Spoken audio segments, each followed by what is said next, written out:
18 দিন ধরে সবাই ভেবেছিলেন তিনি হয়তো চলে গেছেন বিদেশে। সেই বিশ্বাস আরও জোরালো করতে থানায় করা হয়েছিল সাধারণ ডায়েরিও। কিন্তু সত্যটা ছিল আরও ভয়ঙ্কর, যা উদ্ধার হলো নিজ বাড়ির আঙিনার প্রায় 10 ফুট নিচ থেকে।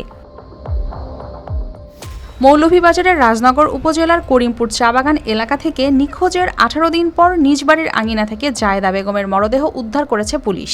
অভিযোগ উঠেছে, পুরো বিষয়টি গোপন করতে বালির বস্তার উপর দেয়া হয়েছিল সিসি ঢালাই। 7 জুলাই পুলিশ সুপার, উপজেলা নির্বাহী কর্মকর্তা ও নির্বাহী ম্যাজিস্ট্রেটের নেতৃত্বে প্রায় 4 ঘণ্টাব্যাপী অভিযান চালিয়ে উদ্ধার করা হয় মরদেহটি। গত 3রা জুলাই ভিকটিম জাহিদা বেগমের বাবার দায়েরকৃত জিডির পরিপ্রেক্ষিতে পুলিশ তার স্বামী আলমগীরকে জিজ্ঞাসাবাদ করে।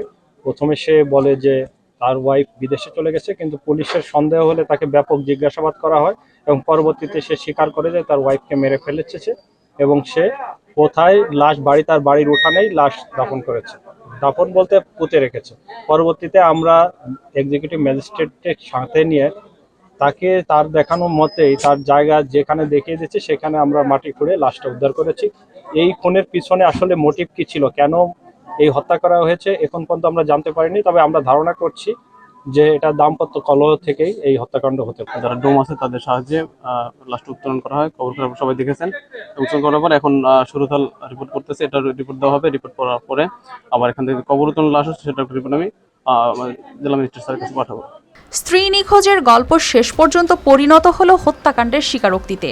এখন তদন্তের মাধ্যমে পুরো ঘটনার সত্য উন্মোচন ও দৃষ্টান্তমূলক বিচার নিশ্চিত করার দাবি স্থানীয়দের। News desk, RTV।